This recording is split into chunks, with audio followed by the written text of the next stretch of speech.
vidéo qui va parler d'un challenge de sport que j'ai suivi sur YouTube qui vient de la chaîne de Chloé Ting. Elle fait des vidéos sur sa chaîne, des vidéos de sport, d'alimentation et aussi de lifestyle, mais on va se concentrer sur le sport.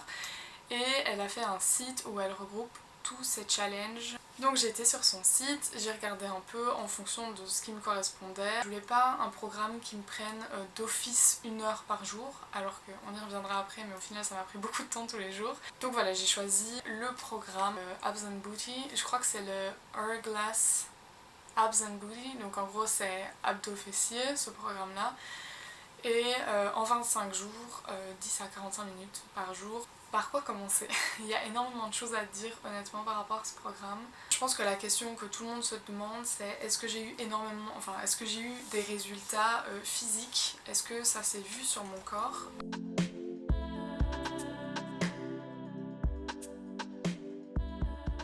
Honnêtement, en 25 jours, je pense qu'on ne peut pas faire de gros miracles, mais je vois quand même une différence sur mon corps. Elle est légère, certes, mais je la vois quand même. Je me suis quand même sentie déjà plus en forme, plus tonifiée et un peu affinée. Alors, mon but c'était pas de perdre du poids ni quoi que ce soit, c'était juste vraiment pour faire du sport et me sentir bien en fait. Et je pense que ce résultat-là, je l'ai eu parce que je me suis sentie bien en le faisant. Déjà parce que quand tu finis une séance de sport, t'es satisfait en fait parce que tu l'as fait. Et là, le fait que ce soit un challenge, c'était encore plus gratifiant parce que je me disais, je le fais tous les jours et je me donne.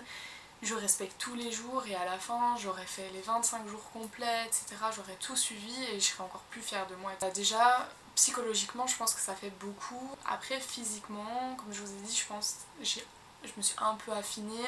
Je me suis peut-être un peu plus dessinée, notamment au niveau de ma taille. Je pense qu'elle s'est un peu plus affinée. Mes abdos, on les voit peut-être, ils sont peut-être un peu plus tracés, pas des masses, mais voilà, un peu plus tracés.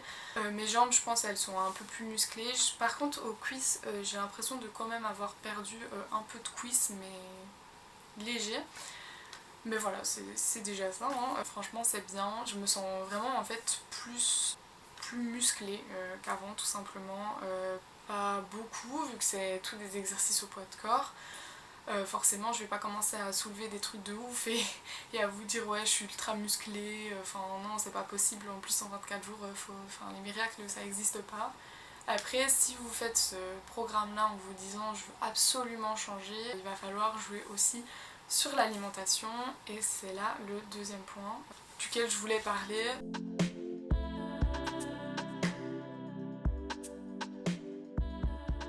Au cours du programme, honnêtement, j'ai pas changé mon alimentation. Un tout petit peu de temps en temps, je me disais bon allez, aujourd'hui je vais vraiment faire un peu plus attention, etc. Enfin, je mangeais mieux.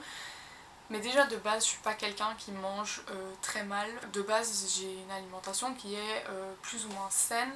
Aussi, par rapport à l'alimentation, je suis végétarienne, donc j'ai peut-être une alimentation qui est de base moins protéinée que quelqu'un qui n'est pas végétarien, tout simplement. Donc peut-être que si vous mangez plus de protéines, vous aurez peut-être plus de résultats, j'en sais rien. En plus, comme je vous ai dit, j'ai pas fait de gros efforts. Donc si vous voulez avoir plus de résultats, je pense qu'il faut vraiment faire attention à l'alimentation parce que si je dis pas de bêtises, 80% du travail c'est l'alimentation et 20% seulement c'est le sport. Du coup, il faut vraiment faire très attention à l'alimentation, mais je tiens vraiment à mettre un accent là-dessus, il faut faire vraiment attention, il faut vraiment pas se mettre la pression par rapport à l'alimentation, il faut y aller comme on le sent, il faut manger sain mais toujours en se faisant plaisir, il faut jamais se priver. Après on se crée des obsessions et on pense trop à ce genre de choses et ça devient mauvais en fait parce que le jour où on va vouloir reprendre quelque chose à manger, on en voudra plus, etc. Le sucre, c'est addictif, c'est comme ça, et il faut y aller petit à petit quand on veut diminuer, et il faut surtout pas se faire violence en changeant son alimentation. Parce que je pense qu'une fois qu'on se fait violence, après c'est dur de revenir en arrière, ça peut être limite pire après qu'avant, donc franchement ça vaut vraiment pas la peine. Ça peut mener à des troubles de l'alimentation aussi, et tout ça il faut y faire attention.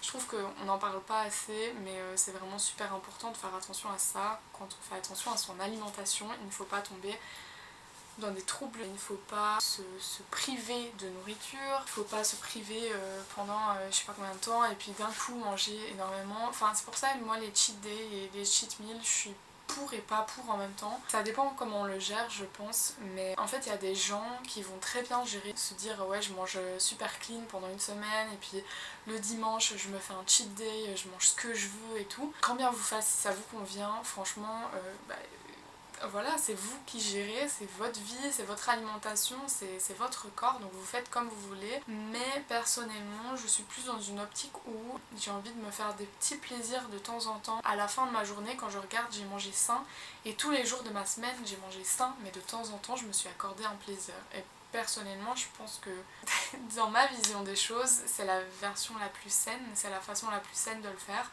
Après, il y a des gens qui sont pas d'accord avec moi et je le conçois. Et si ça vous va de faire... Enfin, en fait, faites comme ça vous convient, quoi. C'est juste...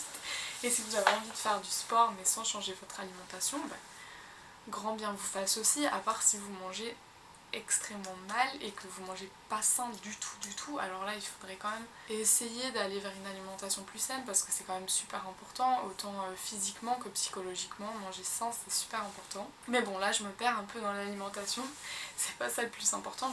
On est ici pour parler d'un challenge et je commence à partir dans tous les sens, donc vraiment alimentation et sport c'est les deux alliés pour être plus sain et se sentir mieux dans son corps, ça c'est sûr.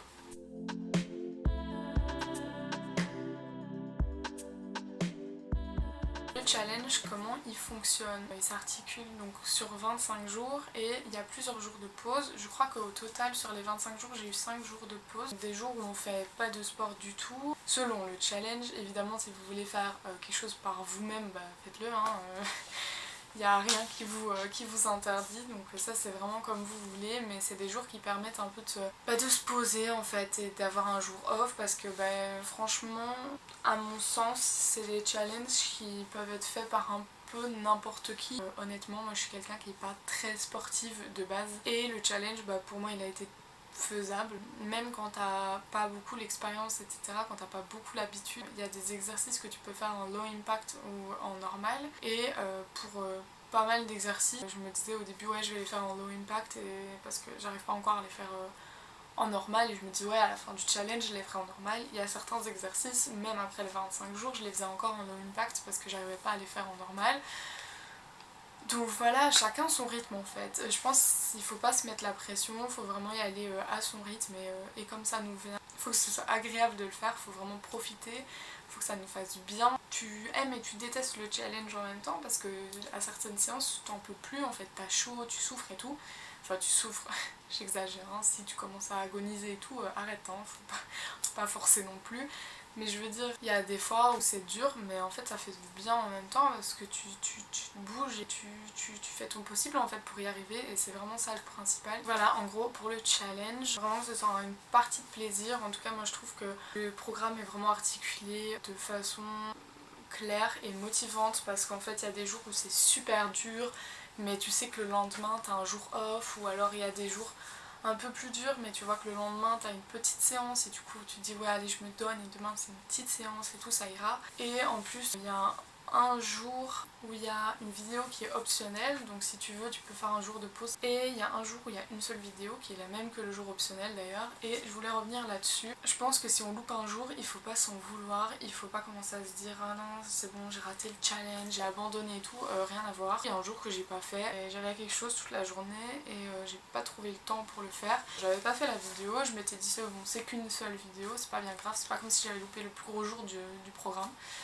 Et en plus, au début du programme, donc il y a la journée optionnelle qui était la même vidéo que celle que j'ai ratée, j'avais fait alors qu'elle était optionnelle.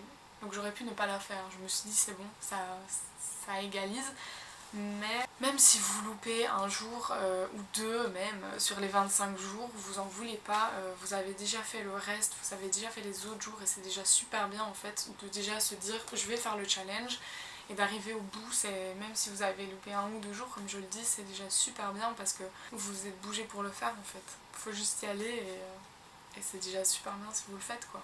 Franchement en fait les résultats, comme je vous ai dit, c'est surtout psychologique, c'est surtout dans la tête parce que ça fait du bien et c'est déjà un super bon résultat. Voir le résultat dans le miroir en plus, c'est satisfaisant, mais je pense que le plus intéressant c'est vraiment comment on se sent après le challenge et pas comment on se voit, parce que chacun est différent et chacun va changer différemment par rapport au challenge. C'est vraiment différent pour tout le monde et ça il faut le retenir. Si vous voyez des gens sur YouTube ou sur Instagram ou je sais pas quoi qui ont fait le même challenge que vous et qui ont changé beaucoup plus, écoutez, vous changerez aussi. Si jamais c'est votre but de changer, vous changerez aussi, mais dans un peu plus longtemps. Et chacun a son rythme en fait. Et je pense qu'il faut vraiment pas se mettre la pression, et si on fait un challenge comme ça, je pense qu'il faut vraiment le faire pour soi et pour ce que ça va nous apporter, sans se mettre la pression et sans se dire ok, mon objectif c'est ça, avec le challenge je veux avoir perdu 8 kilos et je veux avoir des tablettes de chocolat et tout.